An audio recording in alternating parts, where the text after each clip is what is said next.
Hello, this is Dr. Kim Harris coming to you again with a new update on the Missouri Teacher Evaluation Model as developed by the St. Charles School District. We came to you at the opening of the school year and hopefully you had a chance to review that information. Today's group has come together to share with you the process for developing a Professional Growth Plan, or PGP. All right, so we're going to get started with talking about our experiences so far with the Professional Growth Plan. I can tell you that from my perspective as a classroom teacher, we have the two goals. There's the building level goal, which in my building has been the behavior goal, and then I've met with my building principal to develop my personal goal for this year. And I didn't know if you guys would like to talk about your experiences so far for the 2013-2014 school year, or how you would like to approach this. So far, I don't think we have chosen a building goal, but I believe that it will be along behavioral lines as well. So that made me think about my own group of students who are English language learners and how they sometimes feel excluded from the main group. And we did a beautiful thing at our school which made these kids really happy. On the first early release day, everybody in the school got a t-shirt. And these kids were really delighted. I mean, for the first time they felt exactly the same. Being part of the group is so important. In our building, we're still in the process of putting it together as a building, but we are focusing on ensuring that our students show at least 1 year's growth as readers at a minimum.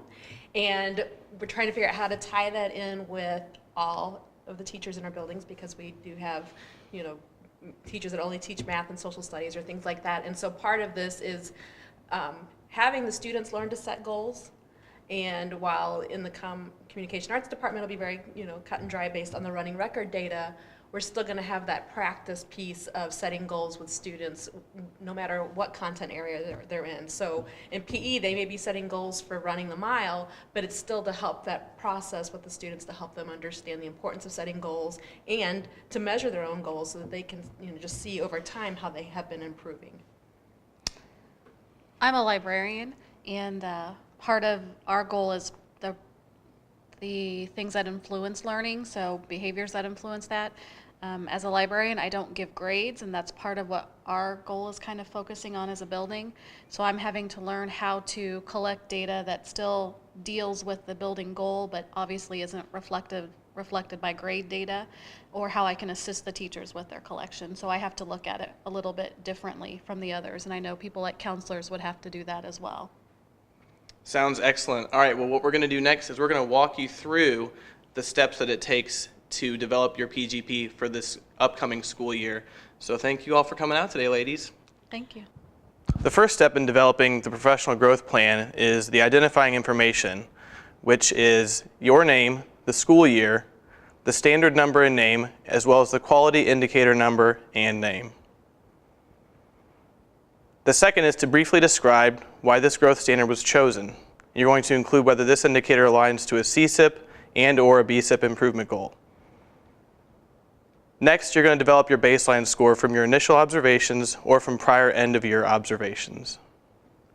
If your baseline score has not yet been determined, you can still set up a goal. The next step is setting your learning goal or objective.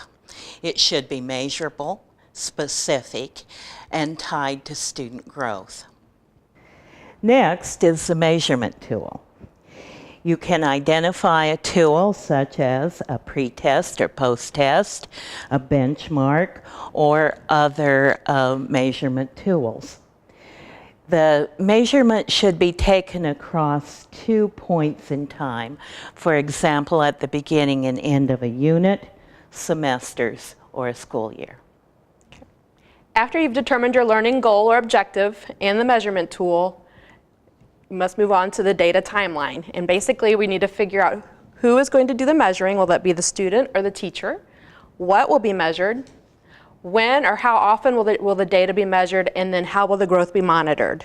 And since this is a growth-based model, we need to look at 1 year's growth and then figure out, are we going to do it by percentage increase or perhaps by the achievement of IEP goals? When you finish box 1, you're going to move to box 2 and look at the processes or strategies used for your growth model. You're going to look at research-based strategies, Marzano or other strategies, and you want to make sure these are specific, step-by-step goals, thinking if I do these things, I expect to see student growth in this area. In closing, we want to thank you for your commitment to the process of developing the professional growth plans focused on teacher and student growth, and are here to support you in any way that you need as we go through our pilot year and our full implementation in 2014-15.